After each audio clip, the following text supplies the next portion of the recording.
நம்ம முதலமைச்சர் விஜயண்ணனுக்கு எல்லாரும் நன்றி சொல்லலாம். ஏன்னா இன்னைக்கு அவர் செஞ்சிருக்க காரியம் அப்பேற்பட்ட காரியம், அவ்வளவு நல்ல காரியம். ஏம்னா பல்லெடுத்துக்கிட்ட இருக்க ஒயின் ஷாப்பு, கோயிலுக்கிட்ட இருக்க ஒயின் ஷாப்பு எல்லாத்தையும் அடைக்கிறதுக்கு உத்தரவு போட்டாச்சு. ஆமாம், நம்ம முதலமைச்சர் விஜயண்ணு அடைக்க சொல்லியாச்சு. கிட்டத்தட்ட 717 கடையை அடைக்க சொல்லியிருக்கு. எல்லாம் இந்த பல்லெடுத்துக்கிட்ட கோயில்கிட்ட இருக்க கடையெல்லாம். இதுக்காகவே நம்ம நன்றி சொல்லலாம். ஏன்னா கோயிலுக்கு சாமி கும்பிட தான் போகிறாங்க, குடிக்கா போகிறோம். பல்லெடுத்துக்கு படிக்க போகிற பிள்ளைகளுக்கு இடைஞ்சேன் இந்த இடத்துல இருந்ததுன்னா கண்டிப்பாக இதெல்லாம் அடக்கி இருக்காரு. அதே மாதிரி தென்காசி ஊருக்குள்ள 2 ஒயின் ஷாப் இருக்குது.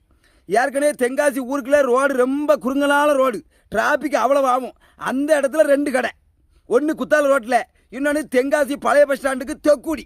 இந்த 2 கடையையும் எங்கேயாவது நடுக்காட்டில் கொண்டு வச்சுட்டாங்கன்னா ரொம்ப நல்லது. ஏன்னா ரோட்டுக்கிட்டு வந்து ரொம்ப டிராஃபிக் பண்ணுறது இந்த ஒயின் ஷாப்பு தான். சரக்கு வாங்க போகிறேன்ட்டு நடு ரோட்டில் விட்டுட்டு வண்டியை விட்டுட்டு